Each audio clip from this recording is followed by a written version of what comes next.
Good afternoon, everyone, and welcome to another installment, the final installment of the Lamine Diallo EDI Speaker Series here at Laurier. This event is being live captioned. And please note that you can turn on or hide the live transcript by pressing the CC Live Transcript button on the Zoom menu. It should be in the bottom. You can also access the stream text through the link that I'm going to be dropping in the chat in just 1 second.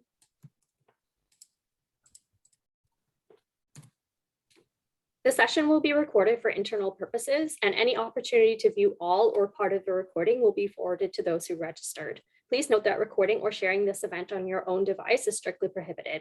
Today's webinar will be followed by a Q&A period. Please put all questions into the Q&A feature.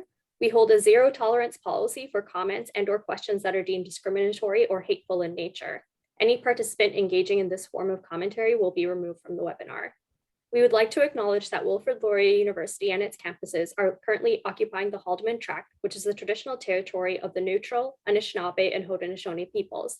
This land is part of the Haldeman Treaty of October 25th, 1784.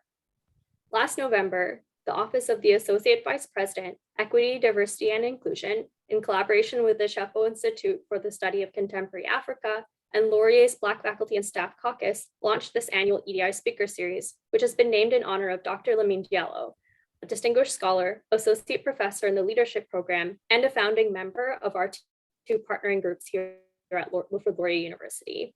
One of our institution's longtime champions promoting notions of equity, diversity, and inclusion across our campuses, this event is in recognition of his tireless efforts to embed these same principles into our collective consciousness.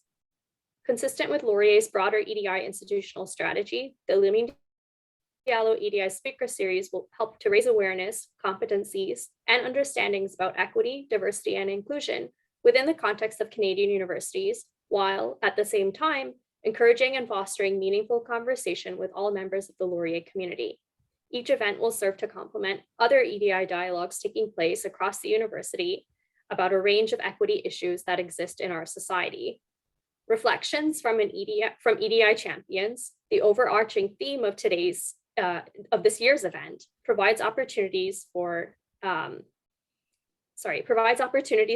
speakers to share some of their individual and unique experiences, journeys, passions, reflections, and thoughts about the things that have guided and informed their work as it relates to issues of equity, diversity, and inclusion in a university environment. As EDI advocates, we'll hear about some of the successes and challenges that have resulted from their work and ideas about how we as a university community can continue striving to ensure these principles are firmly rooted in the ethos of and culture of Laurier University. So I'd now like to introduce Dr. Barrington Walker, Associate Vice President, Equity, Diversity, and Inclusion here at Laurier, to say a few words about today's invited speaker. Over to you, Dr. Walker. Thank you very much, Dr. Mystery. Good afternoon, everyone, and welcome to the final installment of the Lamine Diallo EDI Speaker Series for the 2021-2022 academic year. Today, we are pleased to have Dr. Jeanette Parsons as a final EDI champion to offer her reflections on what has guided and informed her work as it relates to accessibility, an important pillar of equity, diversity, and inclusion work. Dr. Parsons is the director of the Accessible Learning Center, a unit that supports the access and accommodation needs of more than 2,500 students each year at Laurier. Jeanette has worked in the field of supporting students with disabilities in post-secondary education for nearly 2 decades. Her doctoral research focused on the intersection of academic accommodations and the transition experiences of first-year university students. She also holds a Master's of Science degree in Family Studies from the University of Guelph and is an alum of Laurier's Bachelor of Psychology program. Dr. Parsons has also served on advisory provincial committees developing regulations under the Accessibility for Ontarians with Disabilities Acts for improved access in post-secondary education. Jeanette is a deaf woman with her own experiences of navigating access barriers.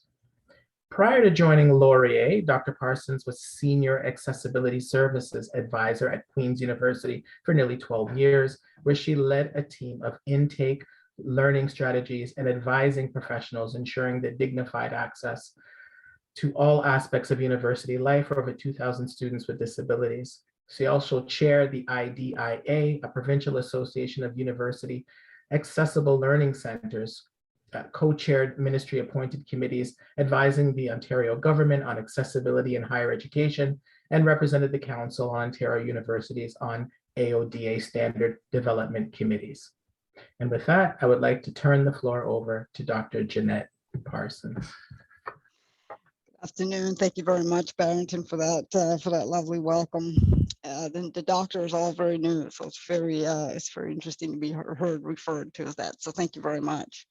I also want to thank Dr. Mystery for the land acknowledgement. I often appreciate being asked to pause for a brief moment at the start of events like this to acknowledge the land on which I live, work, and play, and the Indigenous people who long before me enjoyed that land. So thank you for that.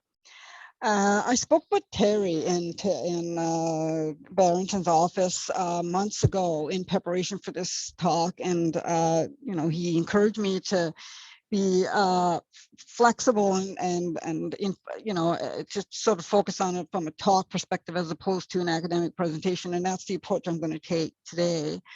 I'm going to talk with you tell some stories as I weed through, but talk about how how disability has been perceived in history with a focus on the legislative lens. I don't believe we can talk about the experiences of people with disabilities in our society without looking at what legislation has done or not done with respect to supporting their inclusion and engagement in society. And then I'm going to shift to talk about history of disability in education in Ontario, and then bring us into today in terms of disability and post-secondary education today, which is the area of focus and certainly where most of my expertise is. And in my talk with you, I'm going to be weaving in some stories about some specific individuals with the hopes of having you understand that the legislation we work with and that guides the work that we do here in accessible learning and certainly across the university did not come about without the hard work of particular individuals. And speaks to the continuation of striving for equity, social justice, and inclusion, all of which the work that Barrington and his colleagues and our colleagues across the university do today. And so, I think it's always nice to reflect on the individuals who had played key roles in helping us bring forward some of the advances that we see today in terms of accessibility rights and the rights of people with disabilities. So let's just talk a little bit briefly about what we call the history of disability. And most of us would perhaps be aware of what we call the medical model of a disability, where we, really just sort of examine disability for the perspective of a deficit within the human body. Socially, disability has long been and remains, I think, the club to which no one wants a membership. And some of that came from the way people with disabilities were treated, decades ago, where we are aware of people with disabilities long being put into asylums and institutions. They were victims of medical experimentation. Eugenics was well and alive in Canada in the 1920s. We may recall things like sterilization programs in Alberta and British Columbia, which, by the way, were not repealed until 1979, so 10 years after I was born. And the whole purpose of these particular programs was to eliminate the undesirable characteristics from the human population, things like physical, intellectual disabilities, mental disabilities. And certainly we know that Indigenous populations were also treated with the same, underneath the same types of terrible, horrible program.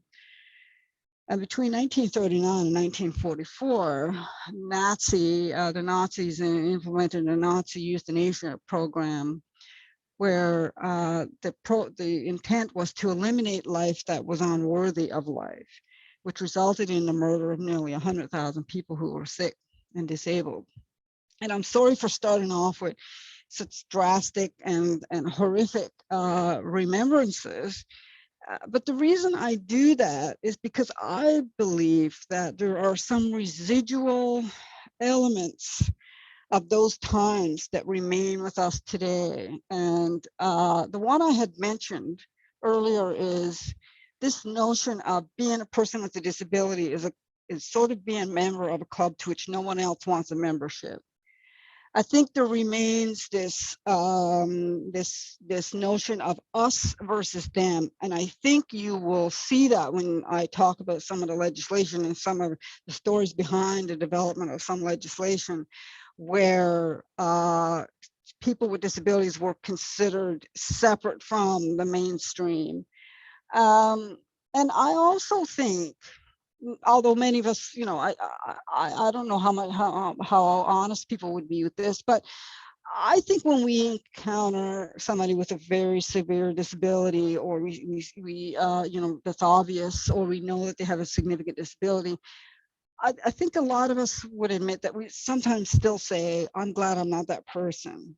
And my hope today is that when we get to the end, and perhaps during our conversation, I hope instead that we would change that to, instead of "I'm glad I'm not you," is "I'm glad I know you. I'm glad for what you bring to the space, to our group, and to our community." And that, I think, is essentially what people with disabilities really are striving for, as opposed to the separation, but for to be felt as if they are a welcomed member of our communities and our groups. So I'm going to shift focus a little bit here and talk about history of disability in education. And the reason for that is to sort of give the context for the work that we're doing, and understanding the growth of the development in terms of the numbers of students that we're seeing coming through our office, and understanding where some of the changes might have occurred that's allowed for greater numbers of students to attend university. So between the 1950s and the 1970s, students with disabilities were largely ignored and segregated from the main classroom. So we would remember things like special education classes, and some of us who are old enough to have perhaps even gone to school at that time, where you were in a class and you know that classmates were taken out of the class and taken somewhere else.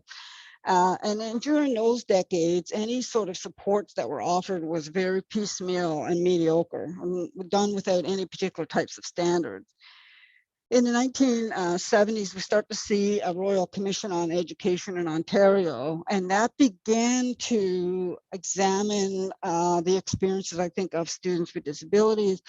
And we see some directives coming out to the school boards to start looking at an early identification program with the intent to start requiring the assessment of learning needs of students entering the schools, and providing some directives to the school boards to provide some programming for students with disabilities. But as I mentioned, those types of efforts really remain very piecemeal and uncoordinated throughout the province. Interesting enough, in the 1960s, the first Ontario Human Rights Code was introduced, but did not include protections for people with disabilities. So I think this is one of the first times we're starting to see where legislation is getting developed. We recognize that people are experiencing, certain groups are experiencing discrimination, but we did not include people with disabilities. To sort of help respond to that in some way, they did create something called the Handicapped Persons Rights Act in 1979. That was a freestanding disability rights law, but was not connected with human rights, and it had very limited success in making much headway in terms of advancing the experiences of the engagement and the reduction of discrimination for people with disabilities. The 1980s in Ontario and in Canada was a very big decade. We start to see a lot of changes and a lot of attention being paid to people with disabilities that had not been the case before. In 1980, we see the Bill 82 that came in, and that amended the Education Act in Ontario for the first time to start to standardize how students with disabilities were being identified in the school system, how they were being assessed, and determination of the kinds of supports that they needed. And we start to see the first, what we refer to as individualized education plans. These documents that school boards are to use to identify for each individual student that's identified as what we call exceptional, mostly students with disabilities. So we start to see some standardization in the school system, which had a huge impact of allowing students to be identified early, some to get intermediate types of intervention programming to help enhance their learning, and certainly get the supports in place that would enable them to proceed through the education system. In 1976, the United Nations proclaimed 1981 as the International Year of Disabled Persons, in which 177 countries signed on, including Canada. And that particular agreement had very significant implications for the Canadian Charter of Rights and Freedoms, which I'll talk about in a little while. But that was celebrated in 1981. Now, in 1980, and this I want to talk about a story about the introduction of the draft Charter of Rights and Freedoms in Canada. Coincidentally, it did not include protections for persons with disabilities. And several disability groups was working very hard to bring this to the attention of the Canadian people. And one of the individuals that's credited for advocating for this change is David Lapowsky. His name is spelled L-E-P-O-F-S-K-Y. David is a Canadian lawyer and a disability advocate. He was blind for much of his life. He holds 2 law degrees, one from Osgoode Hall, one from Harvard. And he's a member of both the Order of Ontario and the Order of Canada.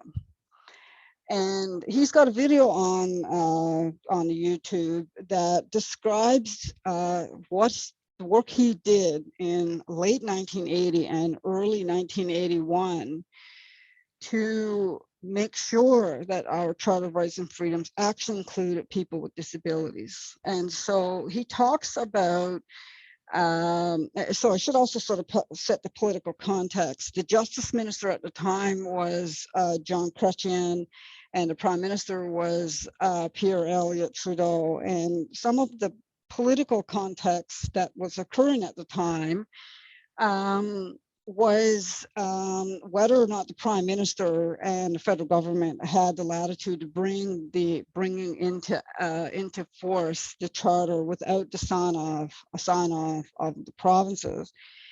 And this is an important political context because that's what everyone was attending to when the charter was being discussed in public discourse, was the disputes that were happening between the federal and the provincial government, which meant that who was in and being included and the kinds of rights that were not being included did not receive much attention.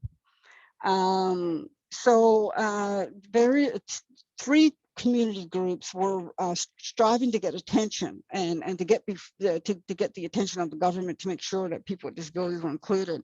And they include the Canadian National Institute for the Blind, Community Living, and the Canadian Council for Disabled Persons. And in his lecture to Osgoode Hall several decades later, David talks about receiving a call on December the 10th, 1980, from the House of Commons and Senate Joint Committee, inviting him to make a presentation in Ottawa about including people with disabilities, and he had 36 hours to prepare. He's a blind student who's also preparing for a bar exam, law student preparing for his bar exam. And he reminds us that in 1980, there was no fax, no internet, no email, no social media, no copy machines, which is a typewriter and cassette tapes. And David tells a story of calling up a company called Quick Law in Toronto, which happened to have their offices next door to Nathan Phillips Square. And he's trying to do case law research. So there's no, again, no internet, no easy way for him to do this. So he calls up this company who has a database of cases. And the staff member who's unfortunate enough to perhaps have answered the phone at 5 to 5 was on her way out the door. He ropes her into doing this research for him, and he gives her search terms over the phone while she does the search. She reads the cases back to him. He records the cases. And one of the things he mentioned was that in the background, he could hear thousands of fans in Nathan Phillips Square singing the Beatles songs, because just several days before, John Lennon was shot in New York City. So he talks about having these tapes where he's hearing the cases read to him. That's he hopes to use in his arguments before this this committee, while Beatles songs are being sung in the background. He talks about this being the first hearing of televised Canadian Parliament, hearings before the Canadian Parliament. And, you know, you can imagine a young law student who's blind and dealing with the obstacles that he was grappling with and those of his colleagues. He makes it to Ottawa, and he goes before the committee, and he basically makes an argument that has three main, very basic points. And that is that people with disabilities face discrimination. People with disabilities face discrimination in legislation, and that's not fair. The arguments, interesting enough, against including people with disabilities in the charter was there was an assumption that they were already protected underneath provincial human rights code. And as I mentioned, that's not true. Much of the focus in any legislation at that time across the province, first of all, they might not have been included. Second of all, there was a lot of focus on physical disabilities. People with mental health disabilities, learning disabilities would not have been included in those provisions. The other thing is they argued that disability was too difficult to define, but they said that race, perhaps gender and other grounds were more easy to define, I guess.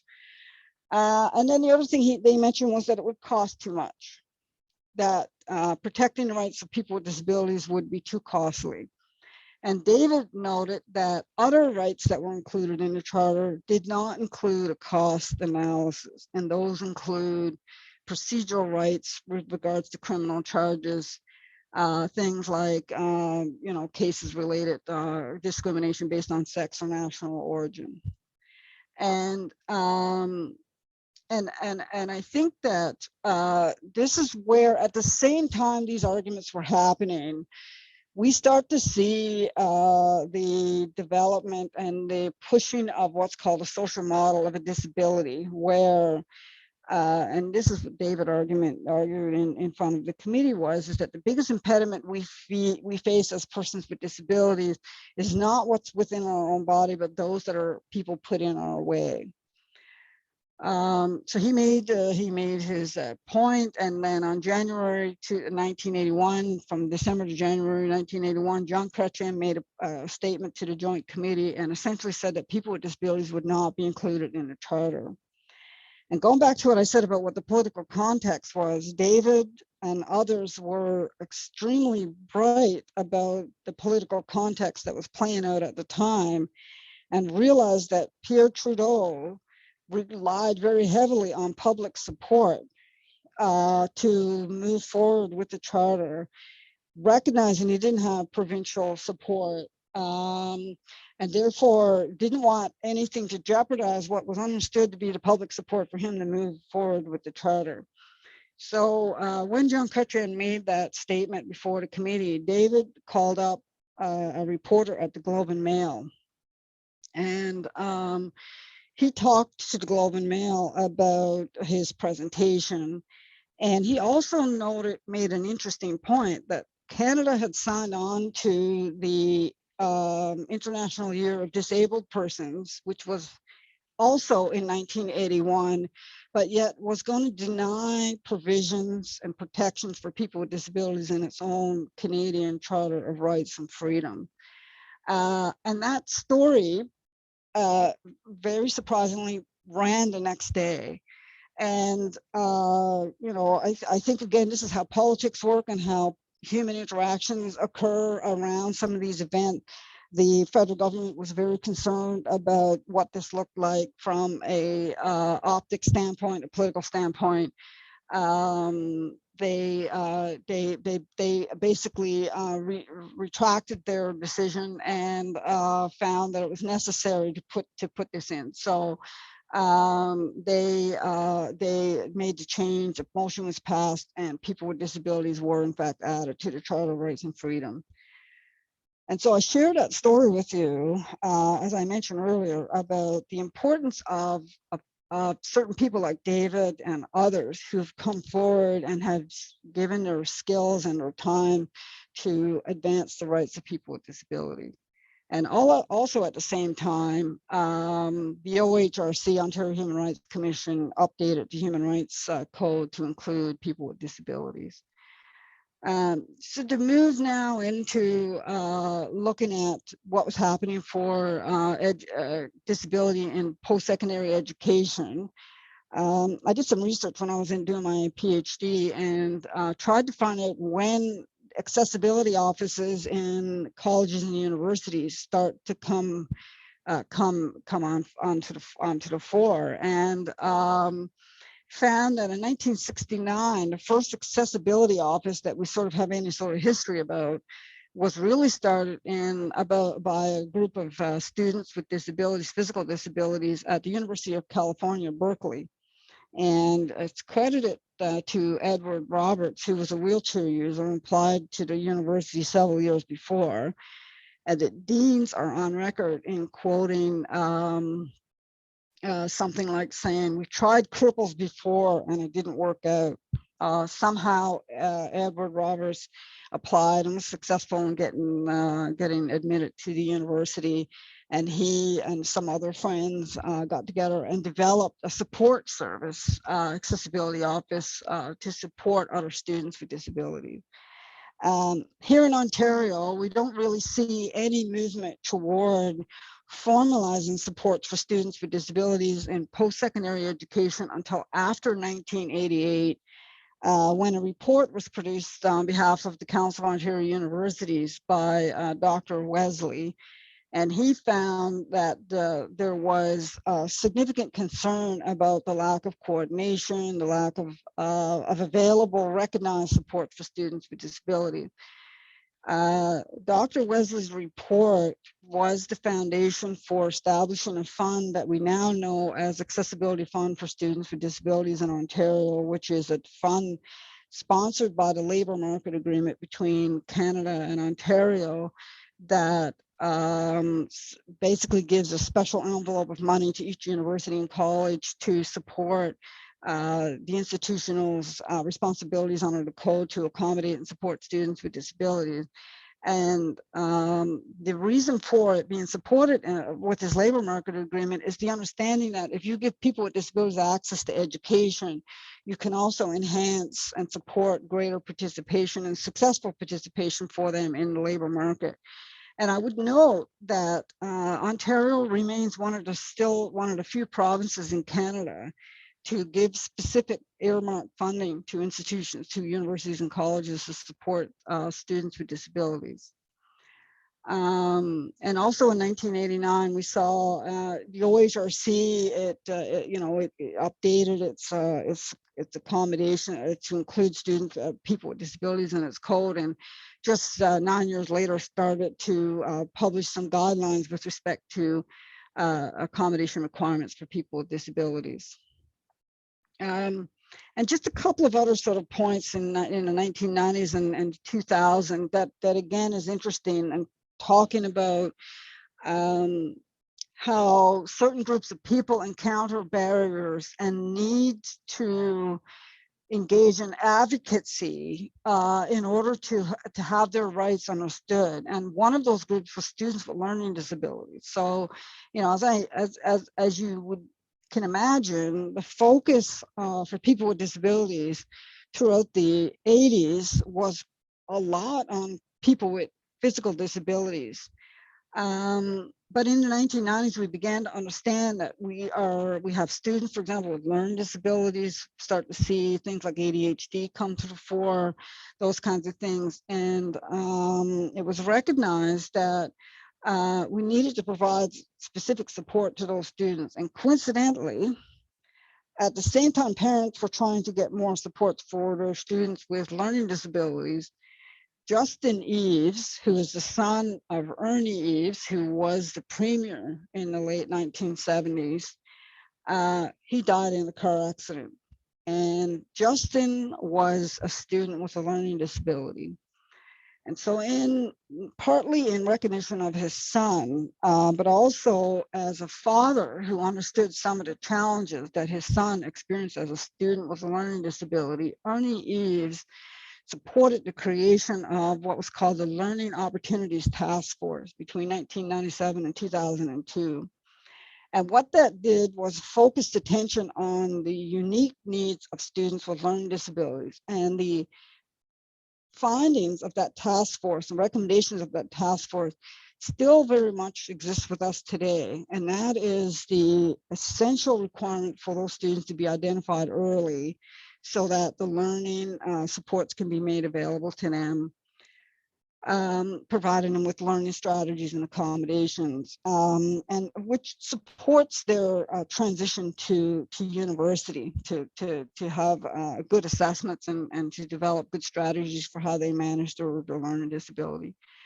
And so again, you see where individual people and particular events that emerge that grants more and more attention and more focus for the needs of students, of people with disabilities. And the year 2000 was also a very interesting decade. And going back to talking about David, and his colleagues in terms of making sure that there was basic protections for people with disabilities in the code. And for those of you who understand human rights legislation, in order for you to achieve any sort of remedy underneath those particular legislative tools, you have to file a complaint. You have to encounter an aspect of discrimination, and in the case of people with disabilities, there's often a barrier. You can't get into a building, you can't go to a movie, the closed caption is not available, you can't hear the bus stops being announced. You sort of have to encounter those barriers, and then you have to file a complaint, and that's often done at an individual level.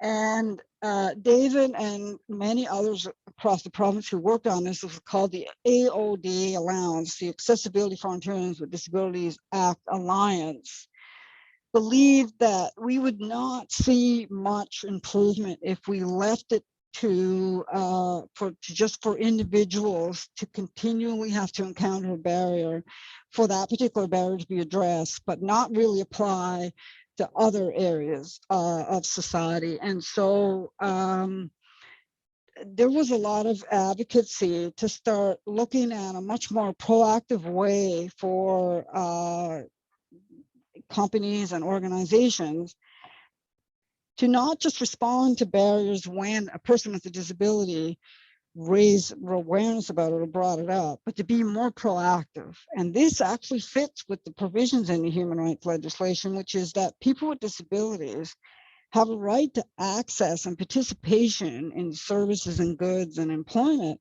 in a way that protects their dignity, their independence, and that achieves their full participation. And so what we see in the early 2000s is the drafting of what was called first the Ontarians with Disabilities Act.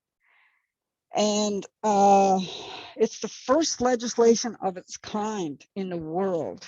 And I think some other jurisdictions have been looking at it, including Australia. And it brings some very interesting concepts to how we perceive disability. So as I mentioned early on, it focuses on, it shifts away from there's something wrong with this person, we'll focus on fixing that individual, to what's called the social model of the disability. And that began in the late 1970s, early 80s by a gentleman, the last name was Oliver. And he argued that were it not for an inaccessible environment and poor attitudes in the community, he would not experience being a person with a disability. And so the source of the inclusion is not in the person, but it's in how we've created the environment, in the built environment, the systems, technologies, policies, and attitudes. It also distinguishes between the two terms, accessibility and accommodation. Accessibility is the term in which you create something that people can access and engage with without having to self-identify, without having to have any sort of special accommodation, some sort of modification. They, if you think about it physical, they can come in the door and open up the door themselves and enter the building. Whereas an accommodation is, you've got a set of stairs that walk up and you have this back door ramp where you might have a locked door where somebody needs to let you in. And what this legislation does is it takes the focus off of individualized accommodations and put it right onto accessibility. It's a proactive versus a reactive legislation. It emphasizes the right to access with dignity, independence, and full participation. And what it does is it focuses on preventing and removing barriers versus responding to people only who come forward.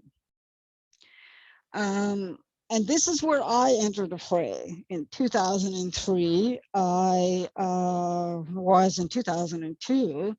Prior to this point, I was working in Alberta as a manager of a social work team who were supporting the needs of children identified at risk by social services agencies, child protection agencies, and their families. And for personal reasons, I ended up applying for work in Kingston. At the same time, my hearing was declining quite a bit. It was deteriorating quite significantly. And for folks who have quit a job, a well-paying job, and to go to something that you don't know you actually have a job, it's quite a frightening prospect, but that's what I did. And I was very, very pretty much deaf at that point. And the job was available at Queen's University. They were hiring the first accessibility coordinator for the university. And I applied for the job and was successful. I didn't know very much about coordinating policy or coordinating activities related to accessibility planning. I had good skills in terms of being able to connect with people, and I think that's what helped me get through. I also received the cochlear implant in 2004, shortly after I started. So it was a very good experience for me. But I learned a lot by interviewing people with disabilities at Queen's and talking about the barriers that they were experiencing. It was a very exciting time for students and faculty and staff who had been there for a long time and had been struggling with a lot of barriers. And this was an opportunity to identify those barriers and bring some sort of plan to the fore for removing them. And so in 2004, the first Ontarians with Disabilities Act, when it first came out, it only applied to certain sectors, what was called the MUSH sector, municipalities, universities, schools, and hospitals.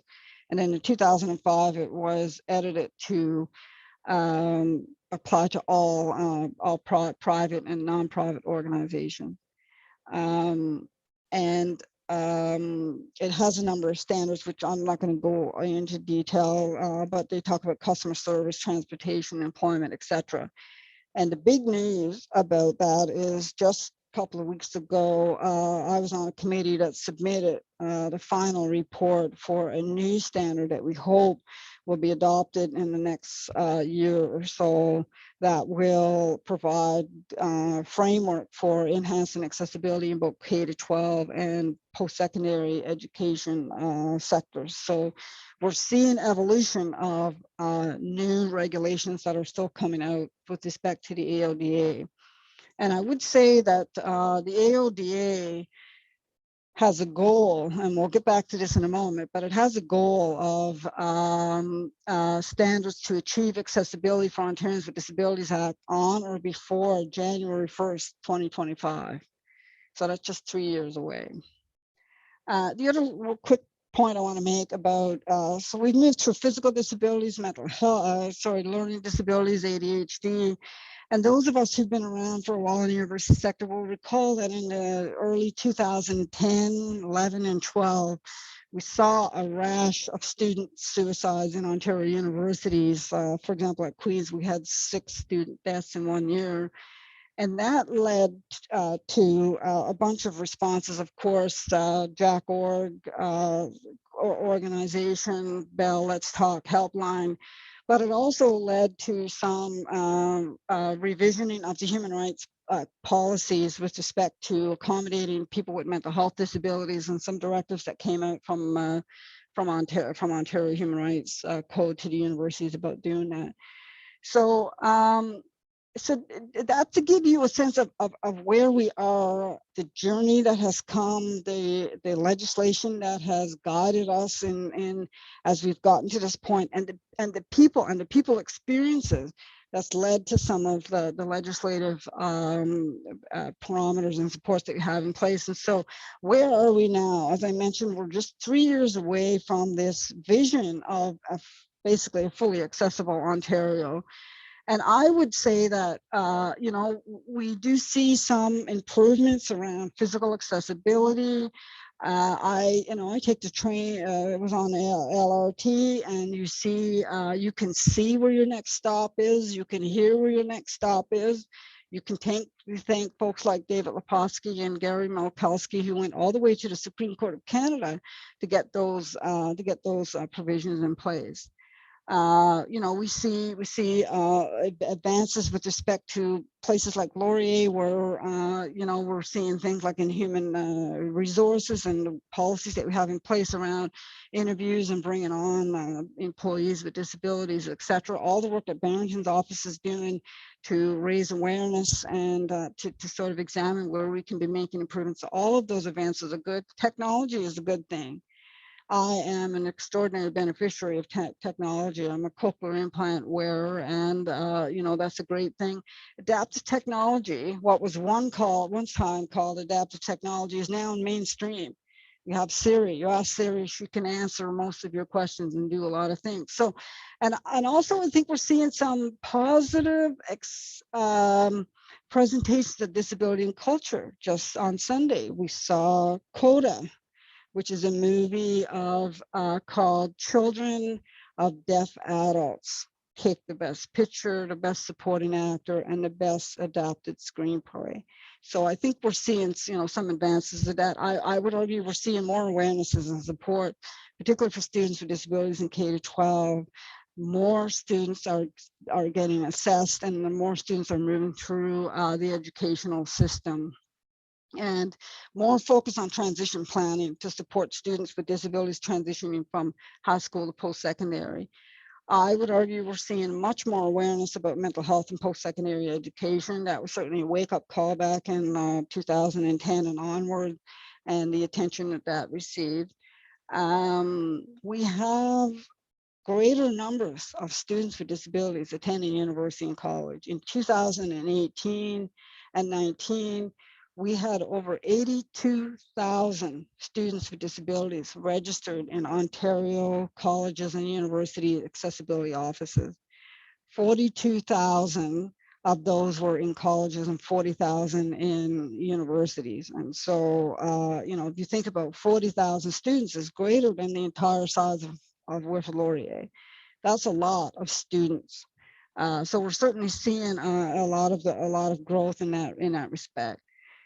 I would also say in my time, in the 20 years I've been in this, I think we certainly see a lot of improvement and understanding and awareness of instructors who are aware and have experience and knowledge and comfort with supporting students who require accommodations. My experience with instructors who are teaching, for example, lots of first and second year courses They have their systems in place. They often have lots of students, perhaps sometimes up to 20 and 30 students in our class. And we see more comfort and more skill among our faculty who are managing that. And just very quickly, just sort of keeping track of my time here, the pre and pandemic period, we've seen instructors dabbling in universal instructional design. And I think that's where we need to continue to go. There is a critical mass here. We have 2,400, almost 2,500 students registered in our office. And if you think of them taking an on average of 3 courses, that's a lot of courses, that's a lot of students, that's a lot of instructors for us, to be managing and supporting accommodations. So I think we're reaching a critical mass where we're recognizing that individualized accommodations is not sustainable. The numbers are going to continue. So we need to start looking at things like universal instructional design. And I think the pandemic, or the shift towards everything to remote, open up some doors for that. I mean, it certainly created some barriers for some students, and it was a very difficult time for a lot of reasons. But in terms of the technology, the comfort with the technology, just like we are seeing here today, we have, 75 or however many people engaged in this webinar here today. And so the ease in which we can do that is certainly increased. And I also think that we're seeing, because of the pandemic and the comfort level that was achieved with the technology and with the variation of how one goes about teaching, we're seeing instructors with more willingness to explore those options. To remind myself about the intent of this talk is to sort of explore what can we continue to do to enhance things going forward. I would say 2 accommodations are the highest used in our office. One is extra time on exams. And I encourage, and like my colleagues, Joe Bears and Mary Scott and Teaching and Learning, to always be exploring with faculty, what's the value of having a time limit besides the resources that go along with that? How might we address barriers related to time in examinations? Not going to be happening for all. I recognize that there are security issues, exam security issues, and the tensions be related to exam security, academic standards, academic integrity. All of those things need to be grappled with. But I think it's an interesting question when 2,000 students registered in our office have extra time. I haven't gone further to explore how many of those are simply registered with us with respect to with extra time. Sort of question in the chat was universal instructional design is when you design a course or design an academic experience in such a way that it meets the learning needs of most of the individuals in the course. So going back to extra time, for example, we're seeing a lot of instructors use these quizzes, rightly so, as a way of engaging a student with the content, giving a student some quick feedback about how well they're doing with the material. It encourages engaging in the classroom, it encourages participation, it encourages attendance, all of those beautiful things that come from a quiz. Let's say it's 10 minutes. My advice to instructors who are doing that is to give everybody 20 minutes. Therefore, you don't have to do any individualized accommodations for individual students. You create a 10-minute quiz, give everybody 20 minutes. You still have the same effect with respect to attendance and all of the things that come from the exam, but you've eliminated the issue related to time. And people have difficulties understanding, well, what's the big deal with respect to time? If I had a significant mental health disability, imagining things like severe generalized anxiety disorder, and if you can recall times when you've been very upset or very, very, very stressed out about any situation in your life, you can recall how that felt in your body and in your mind. And if you imagine feeling like that greater part of the day, and then imagining those heightened level of feelings while you're writing an exam, those experiences in your body distract from your cognitive capacity and your fatigue, and your ability to focus. So that's what we do. We give extra time to compensate for an individual who is going through those experiences while they were writing their exam.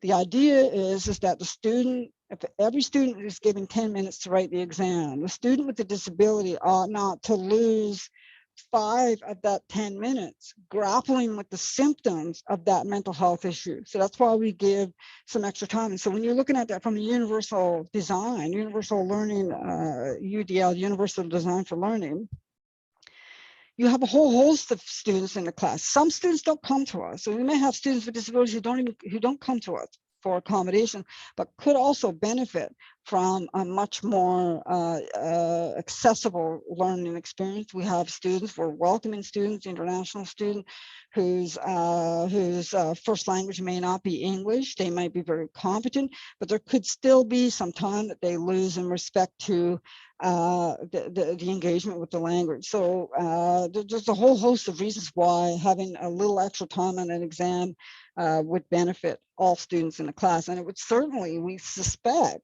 reduce the number of students who have to, I mean, we're not necessarily looking to have less work, but the process of a student having to physically declare to the university, get documentation, come in, tell us their story, all of that process is quite a significant process for people to go through. And if we can reduce the number of students who have to do that because their needs are already met, just like the person in a wheelchair who no longer has to go through the back door and ask for the key to get into a building, can go in the front entrance. The more that we can do that, the less we have to have students come into our office and go through that process. And the other example is note-taking.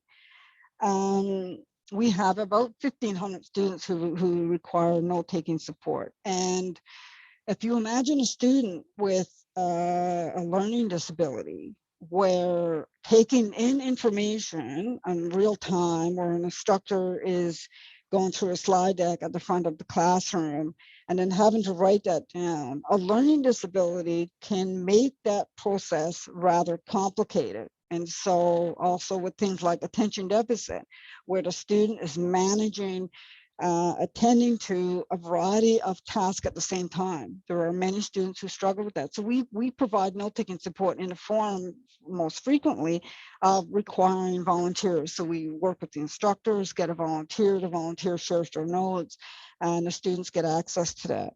But again, the student has to register with our office for that support. I would like to see us creating more of a community within our classes to share the workload with respect to notes. I realize there's some discussion about, well, if we provide students with notes, then they won't come to class. And maybe that's true, but I think about social programs. We develop programs, we put social programs in place because we believe those social programs are designed to help most people, and there's always the possibility of people taking advantage. We saw that with CURB, right? The federal government issued a whole, bunch of support for people who lost their job in the pandemic, and the idea was to get the information, to get the money out to the door as quickly as possible, always running the risk of some people taking advantage or perhaps getting it when they shouldn't have or what have you. And I'm not dismissing the seriousness of that. But in this case, with respect to note-taking, if we encourage students, and I'm maybe a bit Pollyanna here, but having a shared note-taking system where all students contributed to a set of class notes, it's true that some students might contribute more than others, but so many students in that classroom would benefit. We're dealing with students who are dealing with absences due to COVID, or because somebody in our family has been infected and they have to isolate. We're dealing with people who might have children. There's a whole host of reasons why somebody might be absent for a day and need access to the note. And I also think that these kinds of, this particular type of support helps to create a sense of community in a class. I remember when I was a consultant at Queen's, and I remember a student coming in had just broken their arm. It's sort of like the last 2 weeks of classes. you know, we were not very confident about being able to get a volunteer, particularly this late in the term. And my first question to the student was, well, do you have any friends in the class? Do you know any classmates, people in your class that you could reach out and ask about, you know, sharing their notes? And the student says, I don't know anybody in my class. And I was saddened by that, frankly, where you know, we have this notion of students sitting in a class for a term and not engaging with their classmates in some fashion. So my hope would be is that there would be some way of building in some of those support. So I mean, where are we? I mean, we still have some barriers that persist. We, you know, physical barriers. I would say that access needs for people with disabilities are not always and fully considered in new policies and programs. One of the things that we tried to do at the Standard Development Committee was to develop this notion called an accessibility lens, where we would use the notion of accessibility to explore whatever product or new course or new academic program that we were developing, much like the work that's underway right now in terms of examining what we're going to be doing for the Milton campus, for example. And, you know, unfortunately, negative attitudes still persist. You know, we had a presidential candidate not too many years ago poking fun at a disabled reporter with a disability. And here, more closer to home, we do still have some concerns about whether or not the student actually has a disability. You know, is this authentic?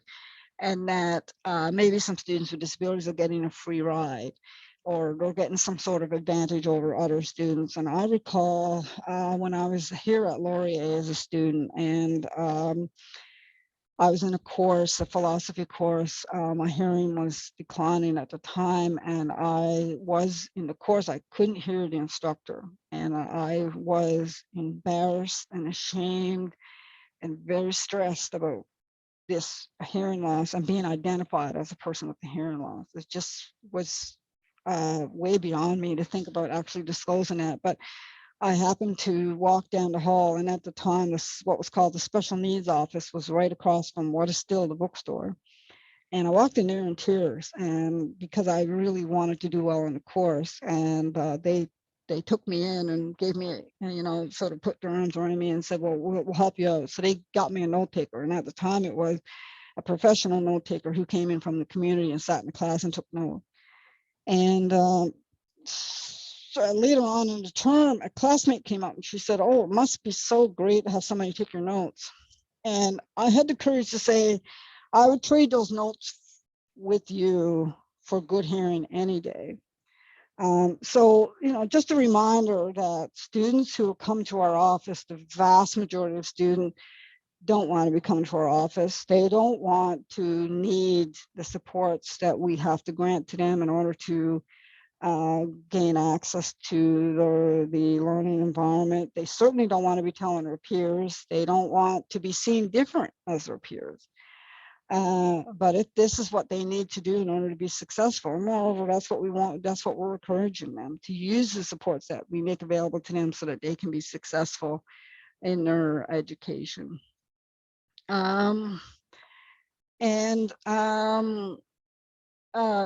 just, you know, I would just say that, you know, I encouraging people here, the faculty that may be on, is really looking at supporting the need for creative and innovative approaches to advancing accessibility in teaching and learning.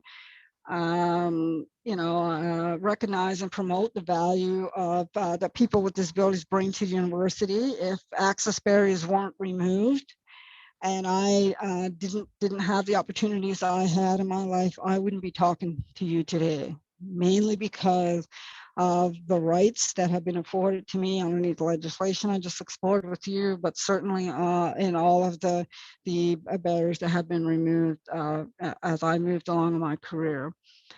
I think we bring diverse perspective and experiences. And as I mentioned, you know, reducing the need for individualized accommodations while still maintaining academic standards. I would hope that we would use, and I think that's what I've done today, use what we know about where the barriers are coming up using individualized accommodations to help us improve general access.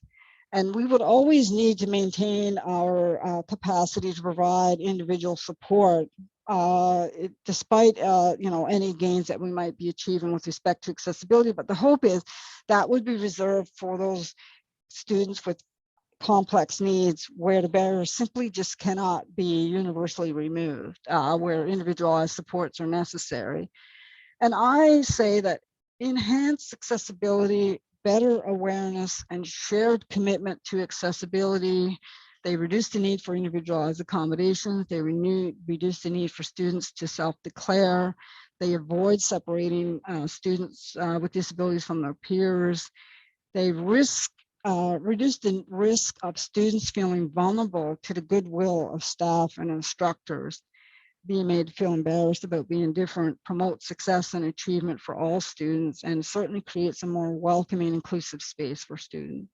And with that, I'm going to leave you with the opening phrase of the UN Declaration of December the 3rd, is the International Day of People with Disabilities. And it says that this day is intended to celebrate human rights principles and echoes the countless voices of people with disabilities around the world calling for dignity, autonomy, non-discrimination, inclusion, and respect for difference. And I would say that that is what we as people with disabilities are calling for, and that's what we deserve. And I will leave it with that and hand it over to Dr. Mystery to coordinate the question and answers. Well, thank you. Thank you so much, Dr. Parsons, for sort of sharing your own research, this sort of historical context, some of your own really difficult experiences, and like reliving those for us, as to help us learn and understand. Yeah, I really appreciate that, and I think everyone in this virtual room really appreciates that. And so with that, I just want to invite the audience again to submit questions either through the chat or through the Q&A, whatever way you feel most comfortable with, and I'll try and keep on track of those, and we'll try and get through as many as we can. I have one question, and then I'll turn it over to some of the questions from the chat. So one question that I had was, what have been the biggest challenges that you've faced in building accessibility and inclusivity towards persons with disabilities into universities? So I think you spoke a lot about sort of this larger legislative context, historical context, but I was just wondering sort of in you, as again, the theme of this speaker series is reflections of an EDI champion, sort of you moving through your career. What have been some of, in the time that you've sort of been in this field, some of the biggest challenges that you've sort of seen? Mm-hmm. I think the biggest challenge has been worry about the money. How are we going to pay for that? If you look at, for example, universal instructional design, it's very easy for me to sit here and say, let's do that. But I'm very much aware of the time constraints that faculty are grappling with. We are mindful of the fact that we have many faculty on contract with very limited time available to redesign courses. And so it does come down to worries about resources and how to manage that. So I think that's the first thing. And it's not really been about attitudes. There's, of course, we have all sort of individual, people here and there who kind of struggle with these concepts, but it's really about not knowing what to do and not feeling comfortable with asking. So, I think it's the time constraints that we experience don't enable faculty the time or staff to say to the student, I see you've got this accommodation in place. Talk to me about how we can work on this together. So I think the biggest constraint is acknowledging the time and the resources that go into that, which then speak to the need to prioritize some of this work that we have to do, right? So when the advances we were making at Queen's, for example, around the accommodation, the accessibility plan, when we had the highest level folks at the institution signing off on the plan and indicating that these were the priorities and that they fit in with the institutional priorities and resources were going to be assigned to addressing some of those things, then we started to see some movement with respect to that. And then we also saw people engaging at a much better level than before. Thank you so much for that. We had another question just for folks who might not be familiar with universal instructional design, which you sort of referred to in the last answer. So someone was just wondering if you could describe what universal instructional design is, and maybe provide an example if possible, just if there's folks in the audience. I saw that question came up in the chat, and I tried to respond to it at that point, but you know, to repeat some of what I've said is that universal instructional design is designing, let's say, a course in a way that allows for multiple ways of conveying information and multiple ways of demonstrating knowledge. And it has a certain amount of flexibility built into it to allow for different needs. So, you know, I think the example has often been something like a can opener, where if you design a can opener that can only be used in a very precise way, requiring a certain amount of strength and a certain amount of dexterity in one's hand, then the likelihood of that tool being used by many people is lessened than it would be if it was designed in a way that it could be used with very little strength. It could be used by people using different, an elbow or a wrist or some other things like that. So if you're thinking about designing a course in such a way that allows for multiple modalities of giving information and multiple modalities of ways of expressing information. That goes back to the example around, and I see there's a chat in here. Participants know that teaching and learning is working on a UDL workshop for faculty. That's from Karen. So that helpful information is there. But you know, again, going back to the example of a little extra time on the exams, if you can create an exam that doesn't have inherent barriers related to some amount of time, then that is an example of universal design for learning. Thanks so much. We had a question that came in sort of about this particular moment that we're in. So Holly said, thank you so much for sharing your research on legislation and advocacy and your experiences and knowledge in advocating for UID and UDL at Laurier in course design. But she was wondering if you could share what you think are some of the lessons or things to think about from the pandemic remote learning environment about accessibility and barriers to education that can support developing inclusive courses as we sort of move forward and return to in-person learning or other, I guess, blended forms of learning. Yeah, that's a good question. Thank you. I would think of a couple of examples. I think when we, for example, provided recordings of the lectures, so the student potentially could watch when it was delivered live online, but there was also a recording, and then a student could review it at their leisure, or if, for example, with students, for example, with Crohn's disease, who might not have been available that day, was unwell, could go back and review that recording. That's an example of again, providing the information in multiple ways that allows the student with the variety of needs to be able to access the material.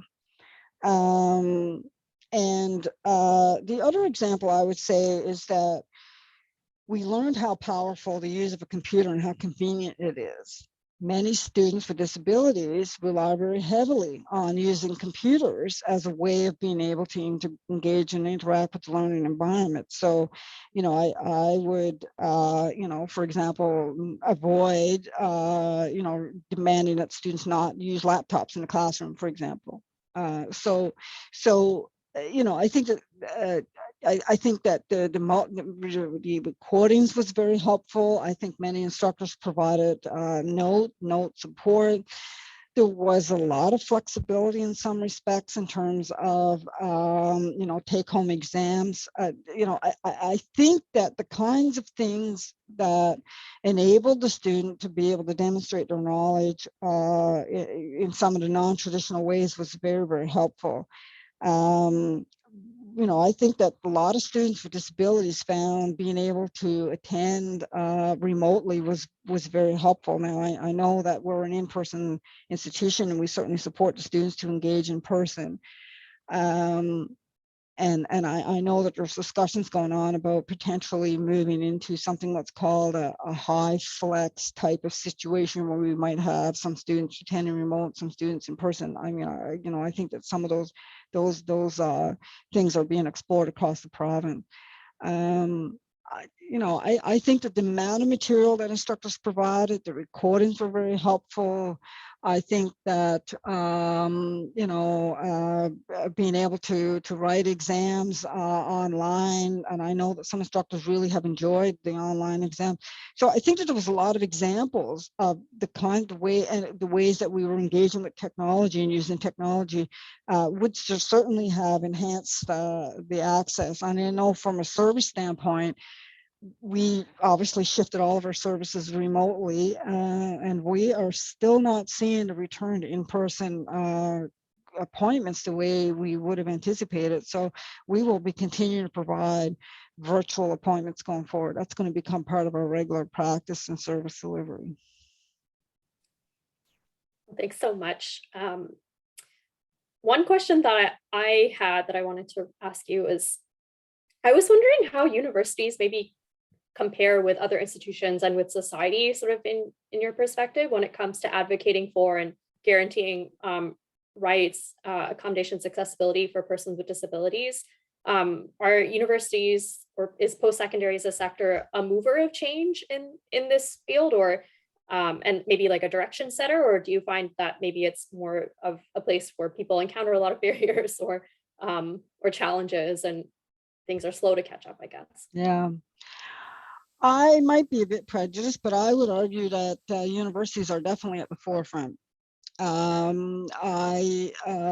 think that the very notion of our universities and colleges actually having an office, and we've had in place an office for more than 20 years, perhaps even 30 years, that's specifically set up to support students with disabilities, has put us at the forefront of many organizations in terms of supporting people with disabilities. Many companies have HR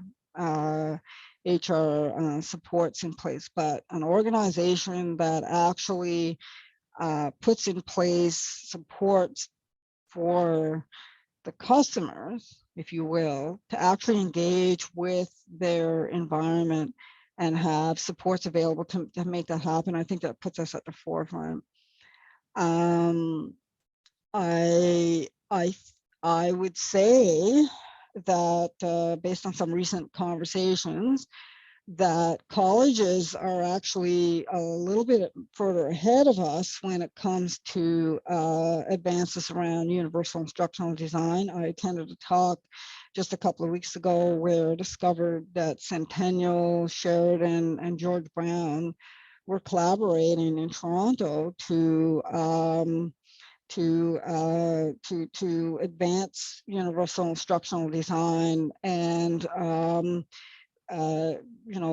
working with instructors in, sort of trade type of program to look at how universal instructional design can be put in place, or universal design for learning can be put in place in those unique type of what's often very hands-on, very demonstrative type of program.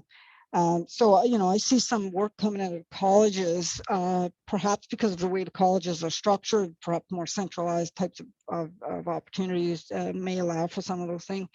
So, I mean, I think we're at the forefront. My colleagues and I across the province have often been called upon in a variety of committees across from the province to provide advice around not just how to accommodate people with disabilities, but how to situate that work in a set of principles, guiding principles that advances, you know, some of the goals I'm talking about around dignity and around full participation. And so things like you looking at the accessibility lens, for example. So, you know, I'm biased and perhaps naive in terms of not being all that familiar with how some of the work that's going on in different areas. I mean, I know that municipalities have made some advancements as well, but I think universities have done a very good job. We have a lot more work to do, but I think we've done a very good job in terms of supporting people with disabilities. Thank you so much for that answer. I'm maybe going to turn to one of the questions that perhaps deals with sort of pathways into post-secondary. So Rita asked, she said, hello, as a parent with 2 children with learning disabilities, I've gotten to know many parents with children who have various disabilities. One thing I've heard is that some of their children who are identified early are placed on modified curriculum, and there are no plans by the school to move that child to a regular curriculum. By the time the child reaches grade 8, he or she is working at a grade 6 or 7 level and is not allowed to enter high school at the advanced or applied level. They're only allowed to go into the workplace stream. And of course, workplace stream courses can't be used to apply to post-secondary. So parents are often unaware that modified curriculum will have this future impact. So again, just sort of thinking about when it comes to students with disabilities and like their pathways into post-secondary, is there anything in place to sort of encourage schools to reevaluate students on an annual basis or move them forward towards regular curriculum? Or I guess, are there other sort of actions or movements that have been taken as well to sort of evaluate the pathways into post-secondary for students with disabilities? Yeah, so I would say 2 things about that. I'm definitely not an expert in the K-12 sector, but I do have learned quite a bit in my committee work. I would say that 2 things. One is parents are legally entitled, and in fact, the school boards are required to engage parents in the process of, it's called IPRC, which is Identification, Placement, Resources Committee. And that committee is run by the school, but the parents are required to be part and engage in that, as well as the student.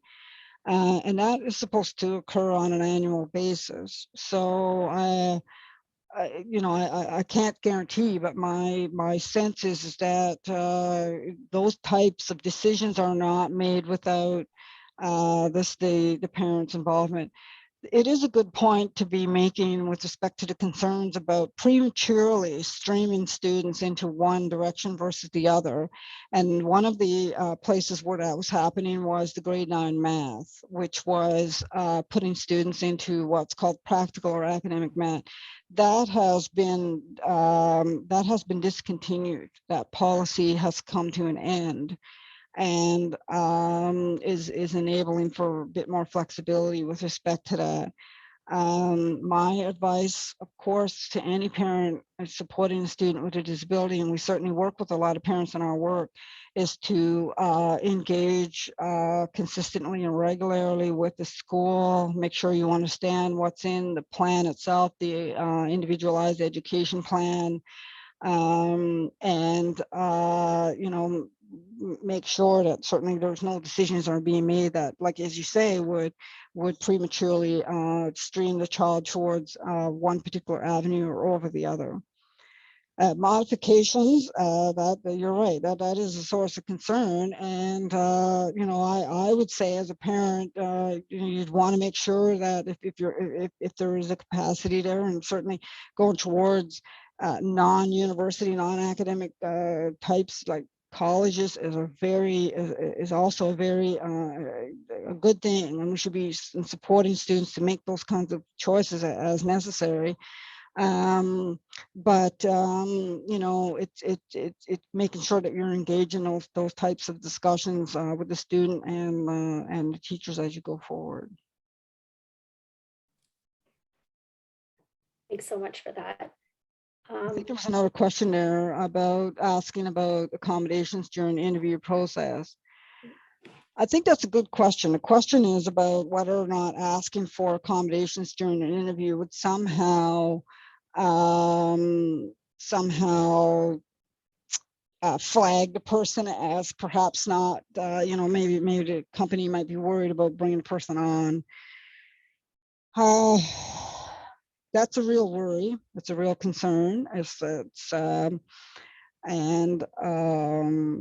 But I think, and my hope is, those organizations like, you know, Laurier, for example, and other companies that are recognizing that they need to be bringing on people with diverse experiences, including people with disabilities, is to be confident in making that declaration. I encourage all young people to be as articulate as is possible around describing what their needs are. And if you can make it easy for the interviewer to understand what your needs are. I mean, I know, for example, with students with learning disabilities, we've encouraged them to ask for the interview questions to be displayed or given to them so that they can read the question at the same time it's being spoken to them. So there, you know, I realize there's always the worry, and I've met with some students who feel that, well, if I didn't tell them I didn't have a disability, then I'd be more likely to be hired or be given an opportunity as a research assistant or what have you. You know, that's a real thing to be grappling with. But my advice is to try to be as honest as you possibly can, make your needs known as much as you can, and be confident in doing that. Because I think that you know, I would say, as a person with a disability, I bring just as much value to this organization as people without disabilities, and that's what I want to. That's the kind of attitude I would like to see young people with disabilities adopt. Fantastic. I think we have time for one more question. Would you like to pick which one would be the last one you'd like to answer? Up there? Yeah. Okay. So I think there were some questions about improving students' understandings and awareness of disabilities and students' perception. How can instructors improve students' understanding? That's a good question. You know, I think instructors can put some language in their course syllabi that that talks about the type of community you want to create in your class, that's welcoming, that welcomes diversity, that advances equity and inclusion. I would like to see instructors make a statement that says something like, I support the access of all students to this learning environment. Students with disabilities are encouraged to reach out to Accessible Learning for support. And I work closely with Accessible Learning to ensure that those accommodations are put in place. So those kinds of statements speak volumes about the perspective of the instructor. And, you know, I think not unlike some of the conversations we've been having about you know, colonization and really sort of getting more critical in our thinking about the curriculum and examining historical experiences and examining and questioning what we're doing from various lenses, from the perspective of Indigenous cultures, and also adding what do we know about the experiences of people with disabilities in this particular thing that we're examining. So I think there's ways of doing that.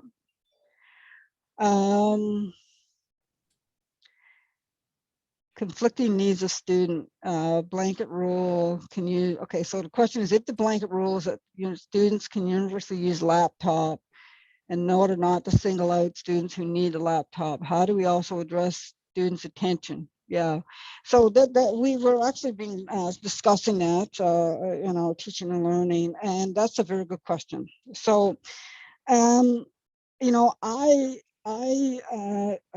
first of all, it's very true that students with disabilities who are who need the use of a laptop going to a classroom where laptops are not permitted by other students, it is an exceptionally embarrassing and difficult thing to do. I, in my research, spoke to a student who was very young and talked about going into a classroom, and she was just mortified.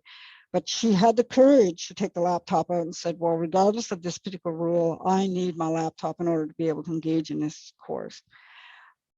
My fear is that some students don't. And I would say that when I was 20 years old and had a hearing loss, I would have avoided using any technology that drew attention to me in a classroom. So I know that that's the case. I think that, again, it's like setting some expectations about what's going to happen in the classroom. Students who are not paying attention, you know, I don't know, students make choices about paying attention, but I think that there's some real concerns around students watching videos, students being distracting to other students, perhaps even some graphic types of videos being watched. All those kinds of things are very concerning behaviors. You know, I think that the instructor can work with the students. Again, I think this is the kind of community we're going to have in this classroom for the next 12 weeks. Here's my expectations of you as a student, and here's how we're all going to work together in order to create this kind of learning environment. And other students are responsible for helping to maintain that. So, I mean, I've heard of instructors saying, if you want to watch your Facebook or whatever, we're going to ask you to leave. Or students who decide that they don't want to be paying attention, or they want to be doing other things on their laptop, this is the space in the back of the classroom for you. You know, I think that the tool, and we all know, I don't know many people now, I'm imagining my son, my 15-year-old, he was given a Chrome notebook at grade 10, and he's not doing any handwritten work. So I think it would be a highly disadvantage for students that are coming out of the high school system to come into a classroom and suddenly being expected to write notes when the school system K to 12 is moving rapidly away from that way of learning. So yeah. So Okay, and I think we'll kind of end here, but yeah. Yeah. No, I guess I just wanted to say thank you, to you for answering all these questions. Thank you to the audience for submitting all these questions and for sort of taking the time to be here today. I just want to say thank you again to Dr. Barrington Walker for introducing today's conversation. And of course, again, a special thank you to our invited guest, Dr. Jeanette Parsons. I'd also like to thank Heidi Kostick, who provided the live captions today. And also, again, thank you to everyone for attending today's event. And then just as a final note, I would like to thank today's event sponsors, which include the Office of the Associate Vice President, Equity, Diversity, and Inclusion, the Chapeau Institute for the Study of Contemporary Africa, and Laurier's Black Faculty and Staff Caucus. I also just want to say thank you to everyone who joined us this year for the Lamine Diallo EDI Speaker Series. We hope to see you again for next year's installment of this series, and we will be posting more information about next year's speakers on this page, which I'll just drop in the chat in a moment. Just give me a moment. Thank you. Thank you very much. It was my pleasure. It was my honor to be here, and I'm very grateful for the folks that did attend, and very grateful for your questions. Thank you. Awesome. Thank you, everyone. I hope you have a good afternoon. Take care. Take care. Bye. All right. Thank you so much, Jeanette. It was really great to have you. I'm gonna be ending the session now, but I really appreciate it. Yeah. No, that's Thank good. you. That's good. I'm glad we had some engagement. That's awesome. Great. No, Thank you very much for the opportunity. that was brilliant, Jeanette. That was a great way for us to end the series. So thank you Oh, so I much. appreciate it. I learned a ton. So Oh, that's great. thank Awesome. you.